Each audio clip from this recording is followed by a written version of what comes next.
Hello guys, welcome back to my YouTube channel.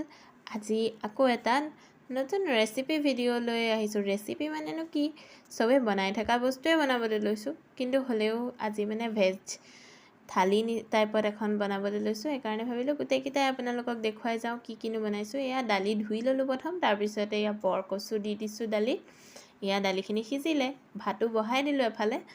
তাৰ পিছতে এয়া তেলত পাঁচফোৰণ, শুকান জলকীয়া, তাৰপিছতে পিঁয়াজ আৰু নহৰু অকণমান দি পেলাই দালিখিনি তেল মাৰি দিলোঁ। তাৰপিছতে হালধি অলপ দি দিলোঁ। দালি আৰু কোনেনো বনাব নাজানে, চবেই জানে। এয়া আলু বইল কৰি থৈছিলোঁ।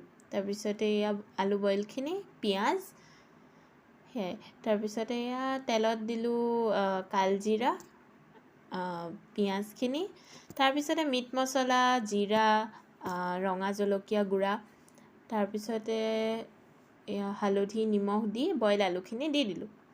তাৰপিছতে এইটো কি বস্তু গম পাইছেনে বাৰু? এইটো আমুল মাষ্টি যে ছাচটো, সেইটো আনিলোঁ হয়, খাবলৈ ইমানেই ভাল নালাগিলে।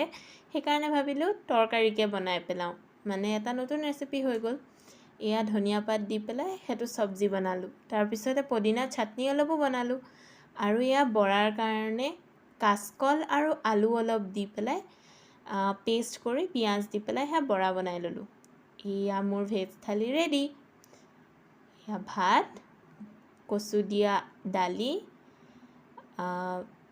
দৈ দিয়া নিচিনাই আলু দম হৈ গ'ল আৰু এয়া পদিনা চাটনি আৰু কাচকলৰ বৰা। কাচকল সিজাই লোৱা নাছিলোঁ দেই, ডাইৰেক্টহে পিচিছোঁ।